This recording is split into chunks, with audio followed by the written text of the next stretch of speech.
Welcome back. Today's lecture on the High Middle Ages will be in two parts because of the large number of high resolution photographs. Now, if you recall what we discussed in our last class, we looked at the so-called Romanesque architecture. It was referred to as Romanesque because it was heavy, thick walls, thick roofs. And the windows were very small, and as a result, it was dark in the interiors. We were largely talking not about cathedrals, but monasteries where the monks lived. And most of this class will be discussing cathedrals, and cathedrals are the churches of the bishops. Much more on that as we move along. If you had to choose one word to describe the interior of a Romanesque church, it would be gloomy, dark, oppressive. And remember, we're talking about Northern Europe, where it's dark, cloudy, 6, 7 months of the year. Not entirely dark, of course, but in the winter, it might not be bright until 7:30 or 8 in the morning, and it gets dark again at 4 o'clock at night. And these countries are at a higher latitude than the northern part of the United States, such as New York or Boston. Now, the gloomy atmosphere in the monasteries was fine for the monks because you'll recall Saint Benedict wrote the rules that were widely adopted in the monasteries, and one of his rules was that the monks should pray in a dark, gloomy place because it was better for them to contemplate, and it fit in with their ascetic life. If they were eating the equivalent of oatmeal for most of their meals, they didn't have any color, and it was best to be praying in a dark place where they could contemplate. What would they contemplate? They could contemplate and focus on the Last Judgment. And again, we saw in the past many images throughout the Romanesque period of the Last Judgment. If the monks don't lead a good life, then they would go to hell. We saw this photograph again in the last class. This is the interior of a large church. You can see very, very dark interior. And the lights we see in this modern photograph are, of course, electric lights. It would have been much dimmer with candles. And we also see the ceiling barrel vaults. And just to refresh our memories, this is above the entrance door for San Lazar Church, and you can see, and we discussed in detail in the last class, the scene of the Last Judgment with Christ in the center, people being woken from the dead below. Literally, if you look in the lower left, people being pulled out of their coffins. And on our right, we have the devil pulling up people, and the terrible prospect for anyone looking at this of going to hell as opposed to what you see on the left side, going to heaven. So even before you enter the church, the whole theme was the gloom of the harsh judgment if you went to hell. Now we're going to see a major change. I don't think the word revolutionary is too much. It's such a change in the architecture, and that's, of course, reflecting the attitudes. Now people want more heavenly light to come into their churches, so they want to come up with new architectural styles to allow larger windows. And what we'll see is they eventually develop walls that are almost exclusively stained glass with biblical scenes, and this brings the light of God into the churches. We'll, in the next half of this lecture, go into great detail on some of the architectural elements that are key for Gothic. Right now, just to introduce you, I'd like to show you a few slides of a large Gothic cathedral in Gloucester in the eastern part of England. Now look at this. Compare this to the dark, gloomy interior we saw just a few slides back of a Romanesque church. Wide nave or central aisle, huge stained glass window behind the altar. You can see on both sides at the top large stained glass windows, and over on both the right and left of the main aisle or nave there are small chapels with altars with stained glass windows. And you look at the ceiling, again we'll talk about this in more detail in a moment. You can see the ribbed arching in the ceiling that allows much more structural support. This is a view of one of the many stained glass windows in the Gloucester Cathedral, and these are scenes from the Bible.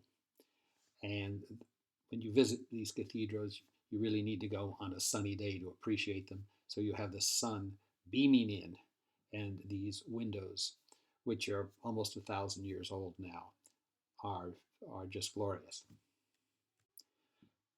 This is a view of the ribbed vaults in the ceiling of this same cathedral in Gloucester. And this is outside the cathedral and what's called the cloisters. The cloisters is a courtyard. In the center of the courtyard, they typically have grass and fountains, and the cloisters are covered. And so in rainy climates, the priests or monks can walk in circles while reading their prayers. This is a particularly elaborate cloister. You can see the stained glass windows. You can see the very, very intricate ribbed vaulting in the ceiling. And those of you who've seen some of the Harry Potter movies may recall that this same area, these cloisters, were used in several of the Harry Potter movies as hallways in Hogwarts, the famous school. This is another view of a stained glass window. This is in the Chapel of Sainte-Chapelle, which we'll talk about a little later. And again, just look at this. The wall is almost made exclusively of glass. Of course, you have these thin columns supporting the roof and the building. And we'll talk in a few minutes about how this major advance in architecture allowed architects to construct such large windows. The first thing we want to ask ourselves is, why are these called Gothic cathedrals? They certainly weren't called that at the time. Now, what do we mean by Gothic today? When I ask this question in class, what does Gothic dress mean today? And the students who know more about it than I do say it often means girls using dark purple fingernail polish, heavy black boots, black leather jackets, maybe a ring in the nose or something like that. But the Goths, you'll recall from our studies of ancient Rome, were one of the northern tribes, the so-called barbarians, that invaded the Roman Empire in Rome and took it over. To this very day, the word Goth has that same meaning. Now, in the Renaissance, which we'll look at near the end of this course, people felt that the Dark Ages were over. You recall earlier in this unit we talked about how the medieval period or the Dark Ages were what? Well, they were defined as from the end of the Roman Empire, great civilization, to the beginning of the Renaissance, where people during the Renaissance and for hundreds of years afterwards felt that civilization picked up again. So you had this almost 1,000-year period where people almost became barbaric. There wasn't really any civilization. So people in the Renaissance would look at what today we call beautiful Gothic cathedrals, Notre Dame in Paris and others we'll see in a few minutes. And if you go as a tourist, you stand in line for many hours to get in. The people in the Renaissance thought that these were hideous. They were vulgar. They were over the top, too much decoration. And so they would say, oh, these are something like the Goths would build. And so they started calling them Gothic.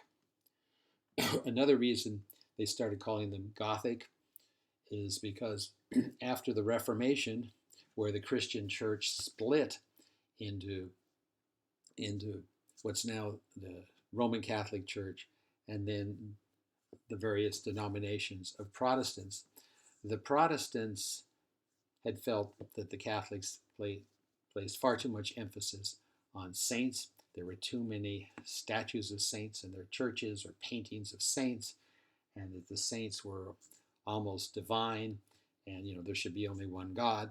So the Protestants during the Renaissance and for hundreds of years afterwards would look at these Gothic cathedrals and say, oh, they're very barbaric. They're all these saints, Catholic saints, and the Catholics almost have more than one God. Now, throughout this course, we've seen how the art and architecture of a society really reflect the values and the hopes and aspirations of that society. And this is certainly true of Gothic cathedrals, which is the subject of today's discussion. Now, the cities we saw during the early part of the Middle Ages were largely underpopulated. Cities like Rome went from well over 1 million people to just a few thousand. But then cities started to grow again in the 12th and 13th century. Part of the reason was there was less warfare.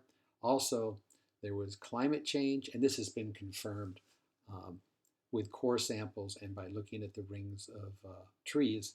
The European climate generally warmed, and this resulted in more able farmland, and where there was farmland, because the warmer climate, the growing season increased, so there were better crops, more crops, this increased wealth, and when there's excess wealth, the population went up. So more people moved to the cities, and the wealthier people, many of them preferred to be in cities rather than living under a feudal society. Now, the word cathedral literally in Latin means chair of a bishop. You'll recall that in the Christian church at this time, and it's essentially the same now in the Roman Catholic Church, you have the Pope at the very top, then you have cardinals, archbishops, bishops, and then priests among the ordained clergy. So a cathedral is the church of a bishop, or it could be an archbishop also. And almost all the cathedrals, not all, but most of them, were built in the new cities, the growing cities, because the bishops were in the cities, and the priests were maybe in the outskirts of the cities or in the little villages. Christianity is often considered to be an essentially urban religion.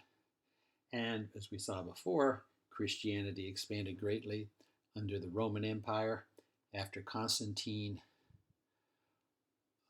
stopped persecuting the Christians in the early 4th century, and then later when the Emperor Theodosius I actually made Christianity the official state religion in the late 4th century. But the Roman Empire was essentially an urban empire of cities.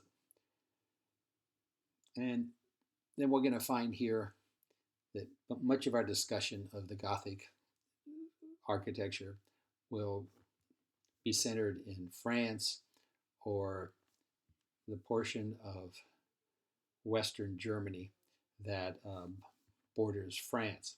Although, as we saw a moment ago, there were Gothic cathedrals built in Britain at the same time. Now, at that time, a pagan was anyone not considered Christian. Was a pagan, and that was also meant someone living in the countryside. And the word pagan became used much more widely than in a religious sense. It came to mean, people living in the countryside. They were kind of rustic. Now we might say in English in the United States, someone is a country hick. That's not a compliment when people say that. Those are people who live in the cities or the suburbs and somehow, look down on people who live in small towns or farms. And it was very similar now as the cities started to grow. You had much more of a social divide. You'll recall back age of feudalism, the early part of the Middle Ages, the wealthy lived in castles out in the countryside. Well, now the cities are growing. They need new churches. From period roughly 1150 to 1200, there was a massive building campaign in the new cities to replace the small old cathedrals. Many of them had had major fires or had simply fallen down. They were made with heavy roofs or walls, and they wanted to replace them. And that they also wanted to make them larger and much more beautiful. Now the bishops have relics, and relics, as we've seen before, are supposed to be remnants, usually bones or a piece of hair or a piece of clothing of a sacred person who became a saint. Or it could be, for instance, in Notre Dame in Paris, they have the crown of thorns, which is supposed to be the actual crown of thorns that was placed on Christ's head before he was crucified. And there are cathedrals around Europe that say that they have pieces of wood that came from the very cross that Christ was crucified on. But when there were bishops, they built large churches because there were many, many pilgrims who traveled around Western Europe to pray at the churches because it was strongly believed that the relics had not magical powers, but supernatural powers to heal the sick or to respond to people's wishes. Another reason for large cathedrals, where they often had very, very large baptisms of dozens or hundreds of people at a time, there were relatively few small parish churches, and the baptism, of course, was to wash away original sin and bring people into the church. So this was a major celebration for the community, so many, many hundreds of people would want to attend, and that required a large structure. We saw just a moment ago how each town had its saint's day, had a saint. Well, each saint has its day, which was the birthday of the saint, and these led to huge, huge celebrations in each town. And they would start with a religious service in the church, and so they needed a large church or cathedral for all the people. And a saint's day, one that's widely celebrated now, often not for religious reasons, is St. Patrick's Day in March, where in fact there are more celebrations in the United States, drinking green beer, etc., than there are in Ireland, and for many people in the United States who have Irish ancestors, it becomes a day of sort of Irish pride. And yet another reason for having large cathedrals was so the bishop could bless the many thousands of soldiers who were going off to battle and do it all at once.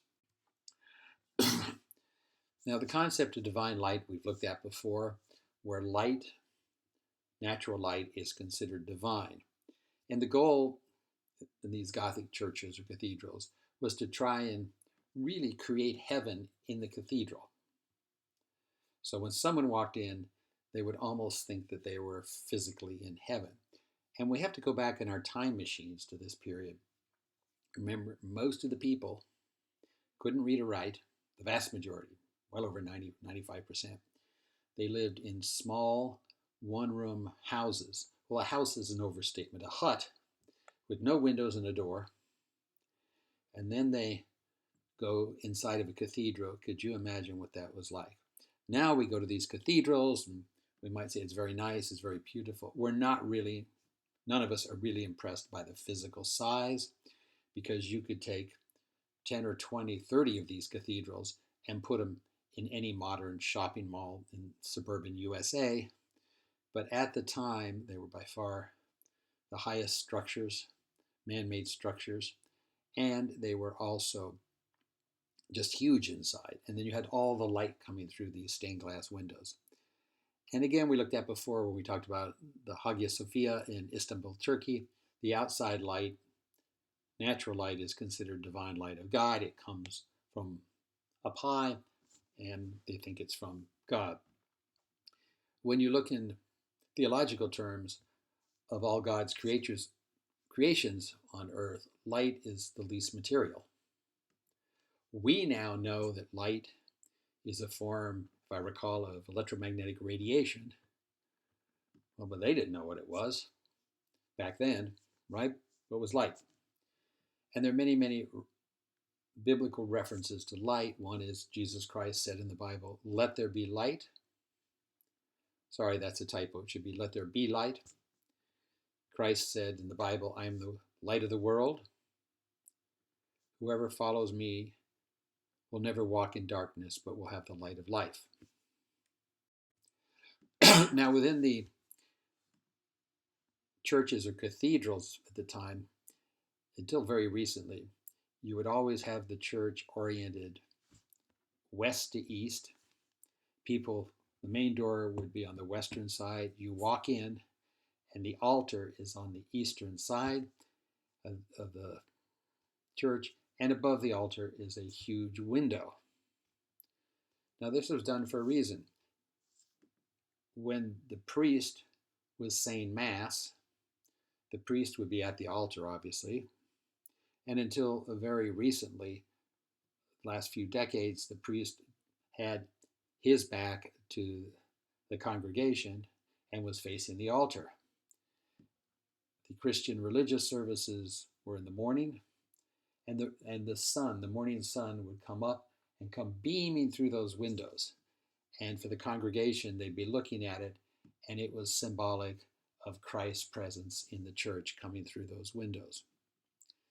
The large Gothic cathedrals continued to be built using the Roman basilica design, which, as you recall, is a large nave. You enter, and where you enter is symbolic of the foot of the cross, because if it's a cross and Christ were superimposed on the church, his feet would be where the front door is, and Christ's head would be where the altar is, and that's where Mass is celebrated. And again, in Christianity, throughout this course, and then after the Reformation, when Protestants and Christians split, for the Roman Catholics today, during the Mass, the so-called consecration, the priest physically changes the bread to the body of Christ and the blood to the wine to the blood of Christ. And Protestants believe it's a symbolic representation. The wafer of bread symbolizes the body of Christ, and the wine symbolizes the blood.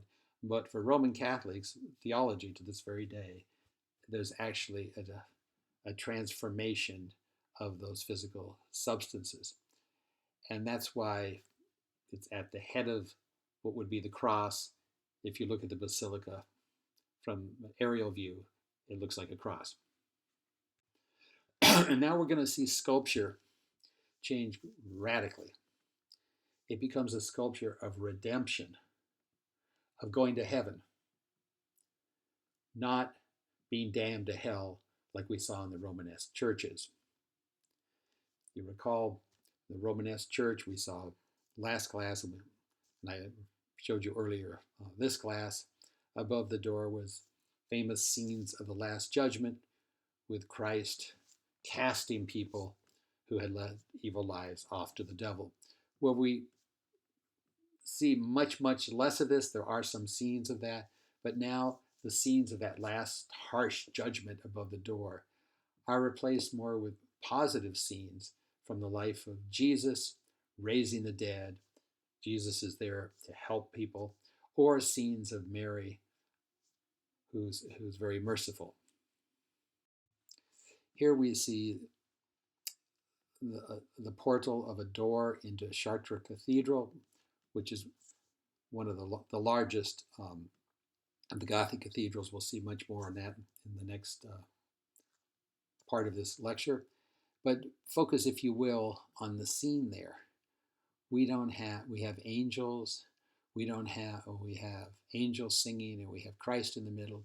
We don't have devils casting people into the fires of hell.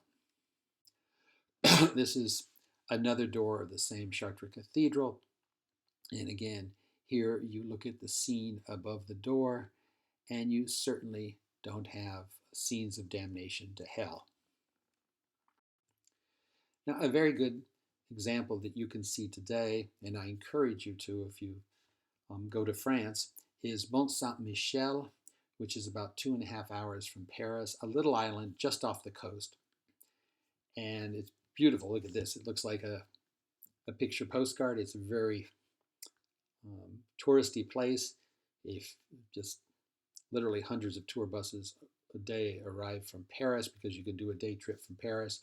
So if you go, I encourage you to visit it late in the afternoon, by which time the tourists have left, and then you can spend the night in a small French village nearby. Now this is a close-up of the same little island, and you can see, for our purposes, what we're focusing on is at the top of the little hill. The church started off as a Romanesque church, and you can see that in the left side. Small windows, kind of low roof. Then they started converting it into Gothic style. They ran out of money before the conversion was completed. So here we see literally the right half of the church with the spire. If you look closely, you can see flying buttresses coming out, large stained glass windows. So this is half Gothic, half Romanesque.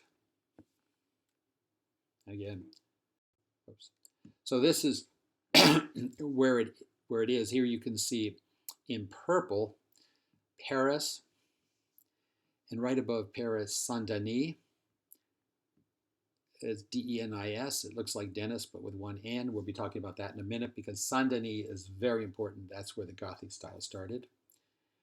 And the area in purple is called the Ile-de-France, which translates into English as the island of France. France has always been centered on Paris. Paris is the central political, economic, cultural, you name it, city of France.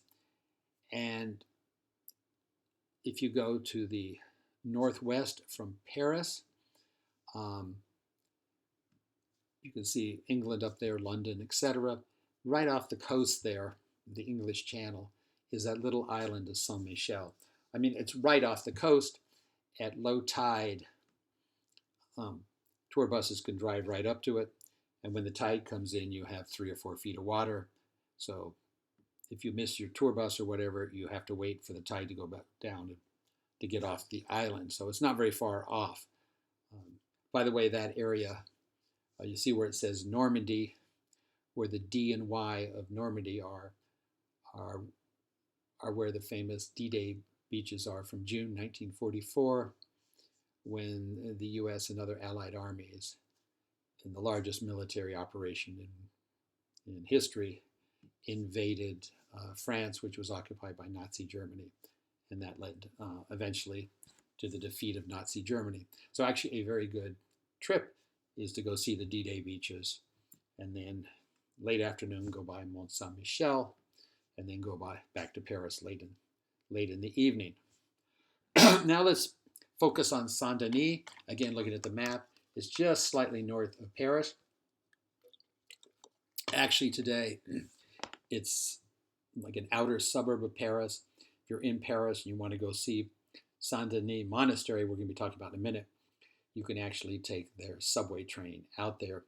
It's sort of a dirty, gritty, industrial area now, but back in the Middle Ages, it was a little farming village, sort of considered near, but certainly not part of Paris. So the Abbey of Saint-Denis, an abbey is where a monk lived, and this was Abbot Suger. Abbot was his rank, if you will. He was like the chief monk, and he actually started the Gothic style. Now, art historians often can't pinpoint where an artistic or architectural style started, but here we can. It started in Saint Denis, and it was started by the Abbot Suger. I encourage you to watch the short video in the module, which will give you some excellent explanation of this. Now, Saint Denis was a monastery where monks lived. It wasn't a cathedral. There was no bishop there.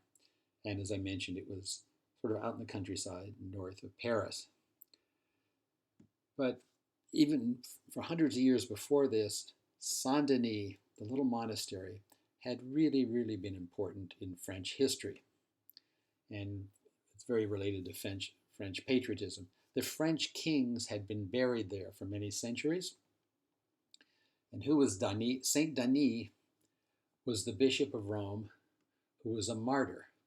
Now, a martyr is, as we saw earlier, someone who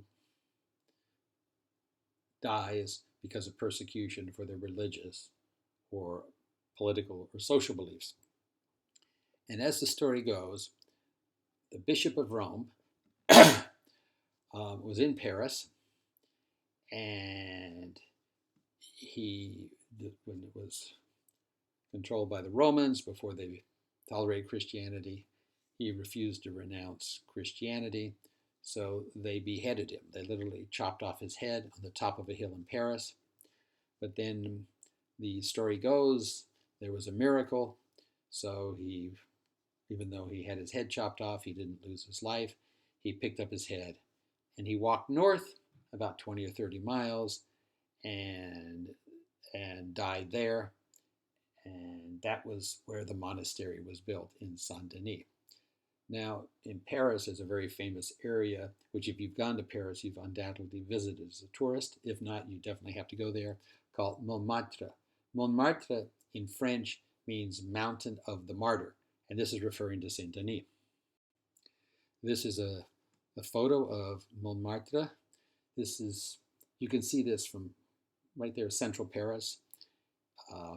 The church up there is a modern church, and at the top of this hill is where the Bishop of Rome was executed and supposedly picked up his head and walked off.